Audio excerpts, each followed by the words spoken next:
kahit na anong negatibong damdamin para sa kanya. 65. O baka hindi ko pa lang kasi nakikita ang tunay na anyo. Lumipas ang ilang araw, nanatiling ganun ang sitwasyon ko.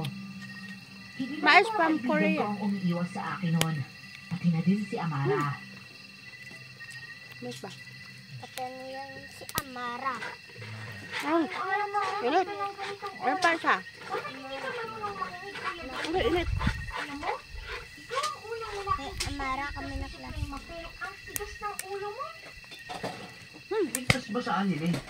Eh, hindi naman ako natatakot kahit aswang siya eh. Mukha bang aswang yung ganun kaganda? Yan mo naman yung isa. Hulog na hulog ka talaga sa kanya dahil sa ganda niya, no? Pero alam mo ba, Mukbang. kapalit pa rin mukbang trip ang mukha. Sadyang hinulmang Mukbang. mukha ng tao para mapaibig ang mga lalaking tulad mo. Pero sa oras na makubad siya ng balat sa'yo, baka wala pang Dapat ganun. tatakbo ka.